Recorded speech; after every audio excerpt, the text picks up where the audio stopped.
한국 저출산 문제 하면 보통 가장 먼저 돈을 떠올리시죠. 그런데 막대한 예산에 쏟아부어도 해결될 기미가 보이지 않는 이 문제, 혹시 우리가 완전히 잘못된 곳을 보고 있는 건 아닐까요? 오늘은 경제적 장벽이라는 거대한 담벼락 뒤에 숨어있는 한국 사회의 심리적 위기를 들여다보겠습니다. 자, 그럼 정말 돈만의 문제일까요? 만약 그렇다면 수백조 원이라는 엄청난 예산을 투입했는데 왜 출산율은 계속해서 바닥을 향해 가는 걸까요? 어쩌면 우리는 문제의 본질을 전혀 다른 곳에서 찾아야 하는지도 모릅니다. 핵심은 바로 이겁니다. 바로 한국 사회의 어떤 문화적 그리고 심리적인 구조가 출산이라는 걸 점점 비합리적인 선택으로 만들고 있다는 분석입니다. 단순히 돈이 많이 든다, 이 수준을 넘어서서 아이를 낳는다는 행위 자체가 이제는 감당하기 힘든 어떤 심리적인 압박이 되어버렸다는 거죠. 자, 그럼 그 첫 번째 심리적 압박부터 한번 들여다보겠습니다. 바로 부모가 된다는 것이 예전처럼 자연스러운 삶의 과정이 아니라 이제는 절대 실패해서는 안 되는 하나의 거대한 프로젝트가 되어버렸다는 점입니다. 목표가 아이를 잘 키우는 것이 아니라 실패하지 않는 것이 되었다. 이게 사실 엄청난 차이를 만듭니다.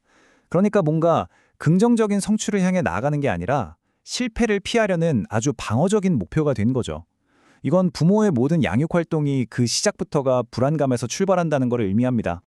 한번 보세요. 이게 오늘날 한국 부모에게 요구되는 일종의 체크리스트입니다. 좋은 학군, 사교육, 입시 관리, 이건 뭐 거의 기본이죠. 근데 이제는 아이의 사회성, 정서 발달 같은 부분까지 다 부모의 책임이 됐습니다. 이 모든 걸 다 해내야만 실패하지 않은 부모가 될 수 있다는 압박이 느껴지시지 않나요? 여기서 중요한 건 성공의 기준점이 더 이상 평균 이상이 아니라는 겁니다. 그냥 남들보다 뒤처지지만 않으면 된다. 바로 이 집단적인 압력만이 존재하는 거죠.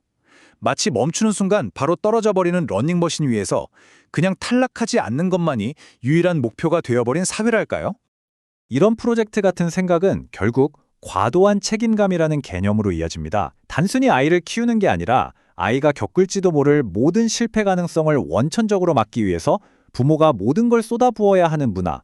바로 이것이 출산이라는 선택 자체를 너무나도 무겁게 짓누르고 있는 겁니다. 자, 이렇게 과도한 책임감은 자연스럽게 두 번째 압박으로 이어지는데요. 바로 현대 부모에게 거의 슈퍼맨이 되라고 강요하는 이 비현실적인 사회적 기준의 문제입니다. 오늘날 부모의 직무 기술서라고 할 수 있겠네요. 한번 볼까요? 아이의 마음을 읽는 심리상담사, 학습을 이끄는 교육 전문가, 식단을 책임지는 영양사, 그리고 미래를 설계하는 진로 컨설턴트까지 이 모든 게 한 사람에게 요구되는 기본값이 되어버린 겁니다. 이건 사실 과거에는 상상도 못했던 역할들이잖아요. 이걸 다시 말하면 아이 한 명을 낳는다는 게 곧 대여섯 개의 전문직을 동시에 시작하는 것과 같아졌다는 뜻입니다. 그 부담의 범위와 깊이가 이전 세대와는 정말 비교할 수가 없을 만큼 무거워진 거죠. 이쯤 되면 다시 질문을 던질 수밖에 없습니다. 이렇게 엄청난 수준의 책임을 요구받는 상황에서 과연 누가 선뜻 부모가 되겠다고 결심할 수 있을까요? 이건 이제 합리적으로 선택하고 말고의 영역을 넘어선 문제처럼 보입니다. 세 번째 압박은 바로 이 불안이 어떻게 다음 세대로까지 이어지는가에 대한 이야기입니다. 우리 사회에 만연한 불안의 대물림 현상이죠. 내 아이만큼은 좀 편하게 살았으면 좋겠다. 정말 모든 부모가 갖는 지극히 자연스럽고 당연한 마음일 겁니다. 하지만 한국 사회의 이 특수한 환경은 이 순수한 바람을 전혀 다른 방향으로 이끌고 갑니다.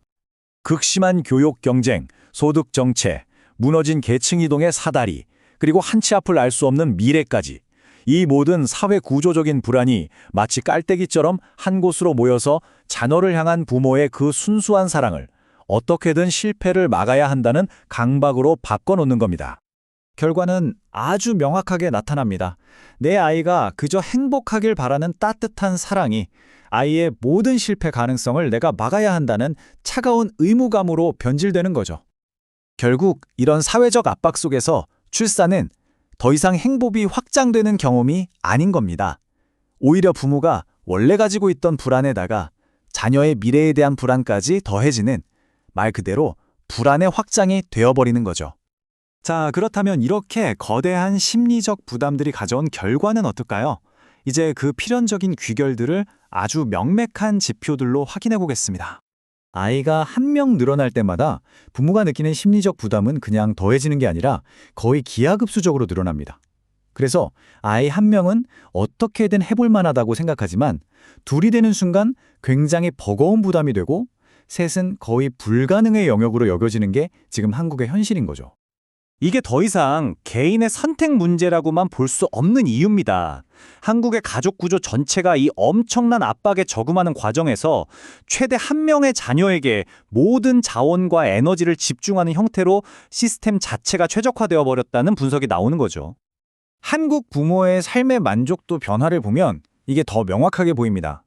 출산 전에는 만족도가 높다가 출산 직후에 급격히 떨어지죠. 그리고 아이가 학교에 들어가면서 본격적인 사회 경쟁에 뛰어드는 순간부터는 만족도가 계속해서 하락하는 경향을 보입니다. 여기서 우리가 분명히 짚어야 할 점은 아이 자체가 불행의 원인이라는 말이 절대 아니라는 겁니다. 문제는 아이가 성장할수록 이 사회가 부모에게 요구하는 역할과 책임, 즉 부담이 계속해서 눈덩이처럼 커지는 이 구조에 있는 거죠. 결국 오늘 이 분석의 핵심은 이 한 문장으로 요약할 수 있습니다. 한국의 저출산은 개개인의 의지가 부족해서가 아니라 개인이 도저히 감당할 수 없는 과도한 부담이 만들어낸 지극히 구조적인 현상이라는 것. 다시 말해서 지금 한국 사회는 일종의 심리적 포화 상태에 이르렀다고 볼 수 있습니다. 부모라는 역할에 요구되는 정신적, 감정적 에너지가 거의 한계치에 다다랐고 그 결과가 바로 출산을 포기하는 극단적인 형태로 나타나고 있는 겁니다. 그렇다면 질문은 이것입니다. 우리는 이 거대하고 무거운 심리적 부담을 어떻게 다시 설계하고 또 덜어낼 수 있을까요? 오늘 이야기는 명확한 해답을 제시하기보다는 우리 모두가 함께 풀어가야 할 이 무거운 질문을 던지면서 마무리하겠습니다.